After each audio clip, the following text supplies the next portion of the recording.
Hey, John, how are you? Good. How you doing? Very well. Nice to meet you. How are you? It's nice to meet you, sir. I'm not gonna lie. I'm a huge fan of yours. I've enjoyed. I'm an action fan, as you can see. I run an action site, so you, sir, are right in my wheelhouse. So I can't tell you how much of a delight it is to talk to you. Well, that's very nice to hear. Thank you so much, man. It's great. Where are you based? I am in New Hampshire, United New Hampshire? States. Yep. So it's freezing here today, so that's why I got my sweatshirt on and everything. So. You know, I'm currently in Croatia, in Zagreb. It's actually pretty cold too. Oh, okay. Well, then you can relate. So I know we're talking about the ambush today, which I saw last night. I usually wait the night before I talk to somebody to watch a movie because I want to freshen my mind. And I'm a big war movie buff, so you didn't have to sell me on this movie. Before we talked about the ambush, I have to ask you about, you've worked on the Transporter, Taken. You're pretty much influential in making Jason Statham and Liam Neeson action stars. How do you feel about that? I don't know. I mean, I'm just a tool through that. I mean, they're great actors. They give everything they have on set, which, I mean, they deserve what they are now. I mean, it's fantastic. It's interesting. Jason was already there. He was an action. Nobody knew him that much, but he was already the action guy that we know. Liam had a very different career. It was a twist in his career, but it was such a. I mean, he gives his 100% in there, and it's just fantastic. I'm so happy that Taken work. We were, wow, it was a surprise for everybody. It was a very happily for everybody, for all of us. It was a good surprise. It changed our lives. But Liam is such a wonderful man, and that side of him that we discovered on Taken, I think, completely changed the way people perceived it, and that's fantastic because he deserved it. Now, did you know Taken was going to be such a hit and spawn a franchise when you were making it? Absolutely. No, well, you never know. You know what? It would be extremely presumptuous to think, okay, I'm going to do a hit. No, you never know. I mean, absolutely. You do the best you can. You give all your heart in the movie. The only judge is the audience. You never know. You just do the movie that you have in your hands and try to give it everything you have. If it works, it works. If it doesn't, it doesn't. It's just you need to do everything to that. That's one of the reasons I do movies is. And we really love action movies. It's not for the action's sake. It's because if there's no emotionally driven story to it, I think the action doesn't make sense. And that's why Taken worked. I think Taken was not about the action. It was, yes, there was action, but it was all about that emotional connection you had with the character, and that's why it worked. So that's why I like action movies. Actually, it's not just like you're blowing up things and killing guys. Okay, fun. It's like guilty pleasure. But if there's no emotional drive to it, it doesn't make sense to me. Absolutely. Now, before we talk real quick, I just had to let you know that you did Peppermint also with Jennifer Garner, which is another favorite of mine. But it's also my wife's favorite action movie. So you have that. So we watch it. We watch it probably like every month together. So. And you know what? It seems that I'm doing like action female-driven movies because I'm doing one right now, which is with Kate Beckinsale, which is a female lead on another spy genre, high-octane action piece. So that's what I'm doing right now. Absolutely. Now, the ambush again. Now, this is it's based on actual events, which of course, I wasn't really aware of. So I enjoyed watching the movie. Now, what made you want it? Now, this is like directing your first war picture, is it not? So how did that come about? Well, you exactly named the reasons. I mean, one is I wanted to make an action movie, a war movie, because that's the genre that I wanted to tackle. I think it's something I never had a chance to do, and that was a really interesting one. And two, because we've seen many movies about Iraq, about Afghanistan, about with American perspective on what those wars are, because America was involved. Yemen is something we kind of forgot because we're not involved. And I think it was very interesting to have to dig in and explore the fact that this war, which is only between Arabic states in the Middle East, that nobody really know where it is and what's about, actually has the same. Ultimately, if we boil it down to the individuals, we have the same thing. It's all about sacrifice, brotherhood, making the right thing, and whether it's American or Arabic or whatever, it's the same thing. I bought the story not only for the war itself, but for what the emotional journey of the characters were. It's about brotherhood, and that's something which I think is universal. I mean, those values are universal, whether if you're American, British, French, Emirati, whatever. These are actually storytelling wise, like issues and engines to a story that are universal. I don't care if they're Arabic or American. I mean, you place the same exact action in Iraq, in Vietnam, with a bunch of guys stuck in an ambush. You have the same exact engines, and you react to the same things emotionally. So that's what interested in me, though. That's what, like I said, I'm a war movie buff, so it doesn't matter if it's American, like you just said it, Arabic or whatever. It's like you feel for these soldiers just as much as anything. Now, what prompted you to tackle this particular story about these three guys getting stuck, in this armored transport? I think it's kind of a rescue movie because it's about them and the amount of things deployed to save them, which I think was very, very intriguing. And also, there's such a interesting dichotomy between the landscape where they are, those canyons, those like never-ending deserty canyon, rocky areas, and the claustrophobic situation that they're in. They're stuck in like 2 square meters, like a little cube. And they have no access to outside, and they don't even know if someone's going to come. And I think that was a very, very interesting situation. It's such you're so isolated, you have no radio contact, you have nothing, and you're stuck in that little cube. Made it, I think, a very intense situation drama-wise. So that's what I think attracted me specifically. Now, how did you go about picking the cast? Now, of course, again, I'm going to say I wasn't really aware of the actors in the movie. So how did you go about, picking the guys that were going to be in, especially the three that were going to be in the main emphasis of the story? Well, one thing, because it's a true story, I think me, production, everybody was really, really, really anxious to pay tribute and to be respectful to the guys who actually fell.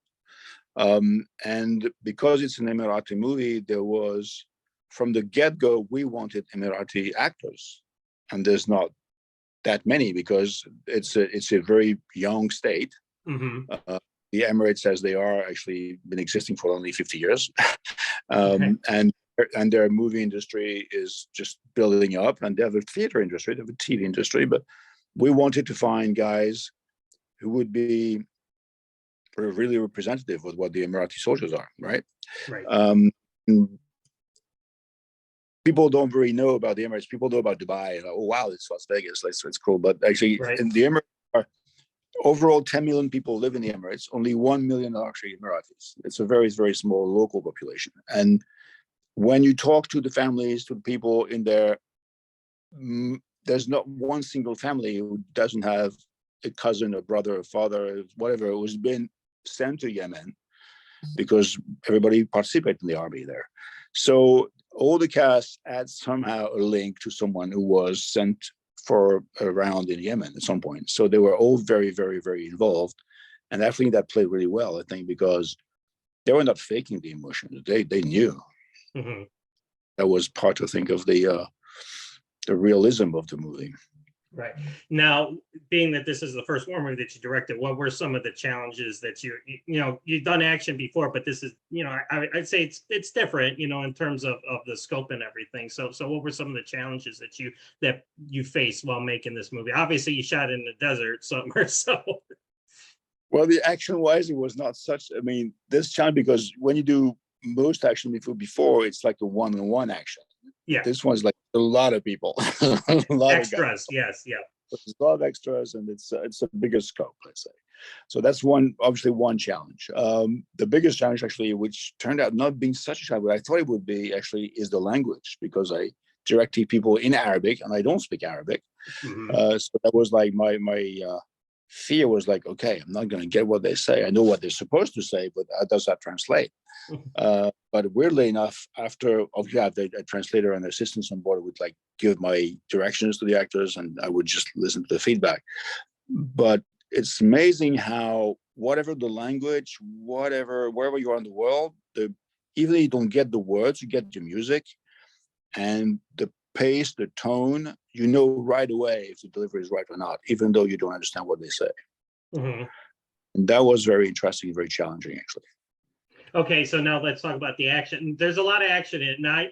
Now, like this is more or less like in the other movies, like in the Transporter. It's kind of glorified in the sense that you have this guy, running around whooping ass on people. But this is more real, type. So how did you go about honoring the men? Not trying to glorify the action, but but at the same time making it exciting for the fans at home that are watching it.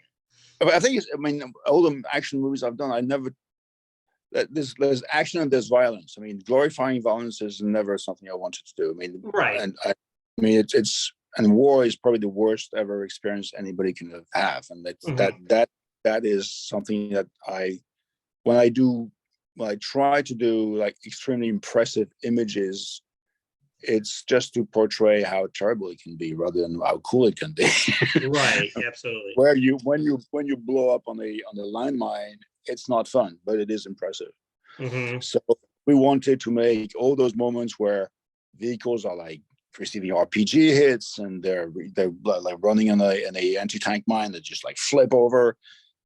I mean, we had a military consultant who actually was one of the actual officers that were in charge of that rescue mission that was with us. And they said, well, this is what you feel. This is what it looks like. This is what it should be. So we try to make that as impressive and immersive so that you feel how terrifying this can be, because it is terrifying. Right. I mean, you want to be in a small, like, no matter how armored it is, you don't want to be in that shell and being hit by RPGs. And you're actually amazed how resistant that thing can be, because in real life, it took them like 6 or 7 RPG hits to drill a hole into that thing. But when you're inside, it must be the worst experience you can imagine. I mean, you feel for your life at every hit. So the idea was I brought like a team of like special effects guys from France that are the guys I work with usually, to make all those explosions, all those shakes, all those like all the smoke, all the debris, all the sparks and everything, all this as realistic as possible. It's monstrous. Okay, no, absolutely. Now you see footage, it is actually monstrous, and you want it to be monstrous. Now, how big of a training regimen did you put these guys through?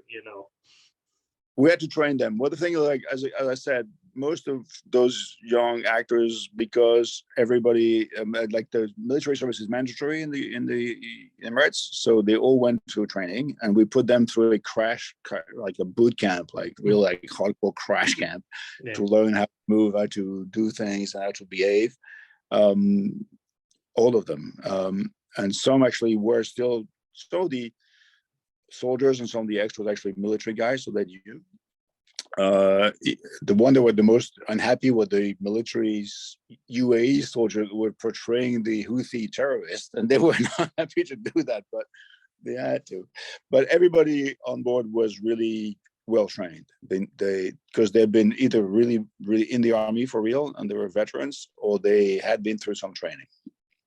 All right, now I only got you here for a second more, so I just want to ask you now that you've done a war movie, you direct now. Do you have a bug for it? Do you want to do more in the future?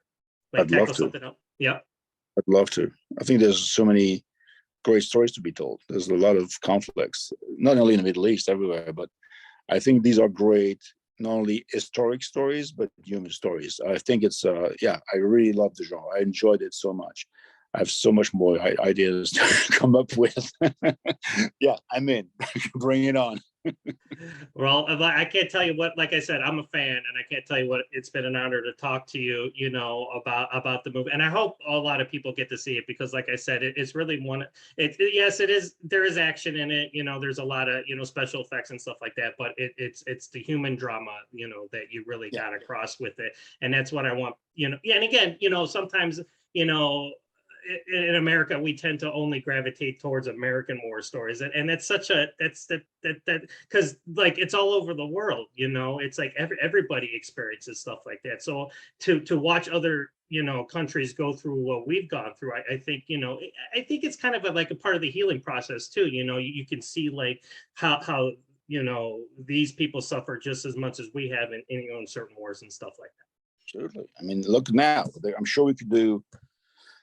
In a couple of years from now, if it ends up well, I'm sure there will be fantastic Ukraine war movies, because those guys are real by the Russian army, and there are stories and human stories to be told. And again, it's all about the survivors, those who stay, who leave someone behind. It's all about the human story of it. Right. Last question. I wanted to ask, because I know you did Freelance with John Cena. How was that? Can you give a little taste of that before we go? That was fun. That was it. Was that we shot that in Colombia like last year. I was still in post production on this one, but John is such a fun guy to work with. I mean, he's hilarious. I mean, you expect him to be just that action guy, but the comical, the humor that John has is fantastic. So that was like an action comedy. Yeah. We're way less realistic world than Ambush. We had a blast shooting that. So that will come early next year, and I hope you'll like it. Yeah, it was fun. Absolutely. Well, I will look forward to all of your projects in the future, sir. Good luck with whatever you're doing now. But you mentioned the Kate Beckinsale vehicle, so hopefully that all goes well, and I can't wait to see any footage from that. So good luck to you, sir, in the future, and maybe hopefully one day we will talk again about another movie. I certainly hope so. Thank you very much. All right. You have a wonderful day, sir. Bye, John.